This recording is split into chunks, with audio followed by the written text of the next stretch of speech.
Hopefully that mashup puts a little bit of a bigger perspective on it. It does for me, right? That when it ends, when the normal song just ends, for me it kind of leaves me wanting more. And tagging that song really kind of brings it home to just how crazy Christmas actually is. Just how insane it is that actually the God, creator of the universe, the one true God, creator of the universe, humbled himself that low to come. We open tonight with the song Lion. And I know at Christmas we don't often think of songs like that. Maybe some of us do, that's cool. But there are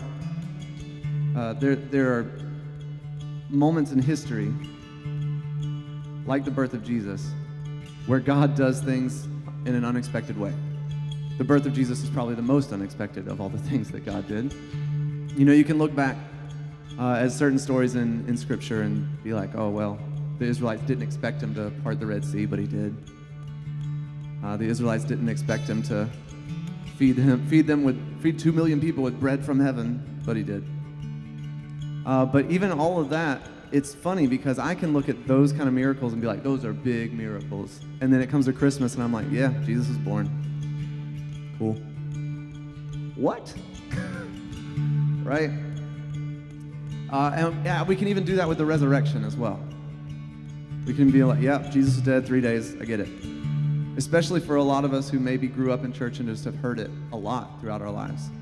Christmas and Easter can often become kind of deaf to those things and just how crazy it actually is that, again, I know I keep saying it, but that the almighty one true God, creator, master of the universe, was born a baby, lived a perfect life, died the death that we deserve, and yet chose to stand up and walk out. That's crazy.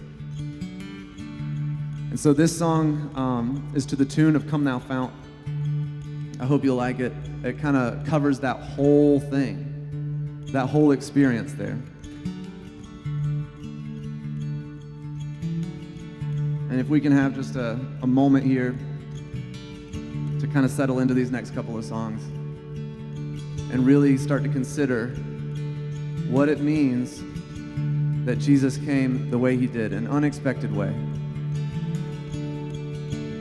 That he's coming again.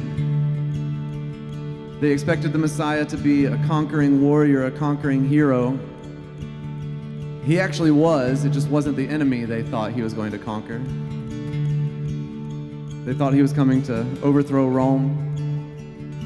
Turns out it was a much bigger deal. He was coming to overthrow sin and death. Let's take a moment before we sing this song to kind of reckon with that. Do we actually believe that? This Christmas season, as we go in and we spend time with family and we share presents and all of that stuff, do we actually believe, do we actually take time to consider that the Messiah has come?